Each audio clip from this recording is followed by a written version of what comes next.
how do all the different neighborhoods interact, and which companies and which tenants do you think are best suited to be in, let's say, Miami Beach versus Brickell, or Design District even has office in development? Yeah, I think for me, why I bought Miami Beach specifically is because it's the same type of office like mine. Private equity, high net worth, real estate developers, financial institutions, and also the lack of supply, right? When you go to Brickell, it's the big Fortune 500 companies, usually the big corporations. They want to be centrally located for employees.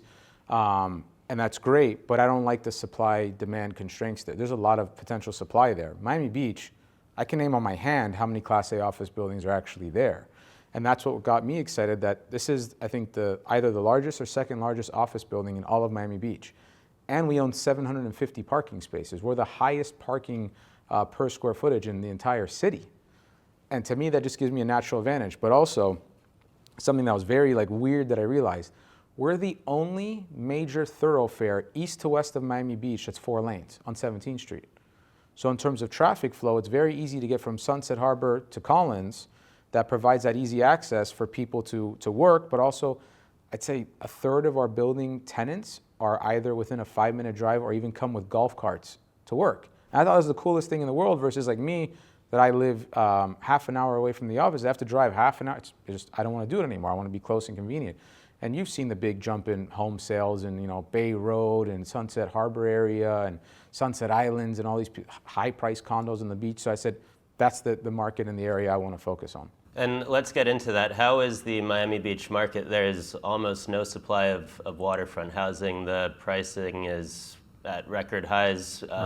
Where's the office market and where's the restaurant market? Similarly the same. The residential market's on fire. I can't believe houses are getting up to $5,000 to $6,000 a foot when rates are in the 7s and 8s. But there's a lot of money out there, and you have a lot of people from the West Coast and the Northeast are just saying, screw it. If I'm saving 15% in income tax, and I used to be paying $5,000 to $6,000 a foot for condos, look at all this land and waterfront I can get here in Miami Beach. The hospitality market.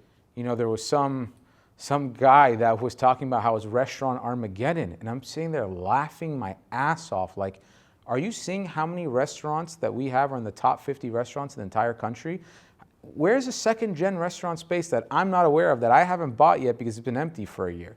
And you have some of the top brands, not only from the country, but from the world coming here to open up businesses. So hospitality is on fire. Like every other industry in this world, you're going to have your ups and your downs, but overall, this is the hottest restaurant market in the country, period. Nothing competes. And in terms of office market, similarly, you saw AP, the big watch company, taking a penthouse in Sunset Harbor in an office building because they want to be close to their clientele. And that was one of the other things that inspired me, to say convenience, location are very important for that high net worth client. And that's what inspired me to say, okay, there's something here with office, but making it a Class X office and making it different and special. And I think a lot of people forget that Miami is a brand new city, right? So when they look at it, and they're always looking for the bubble because that's how Miami is always. That's all we heard of. I remember when I invested here for the first time 6-7 years ago, they're like, get ready for Miami's bubble. This is just a vacation city, because I used to own up a property up in North Palm Beach. It was a big shopping center. And it was a vacation town over there. It was by Palm Beach Gardens. Half the year we call them snowbirds, they were here. Half of the year they weren't there. Excuse me. And what people didn't realize now is people actually moved here and they're staying here. People are living in all these new high-rises, apartment buildings, condo buildings. So I don't see this shift of people just moving here for the season and then leaving. They're here full-time like myself. I think that's why we won't ever see that crash again.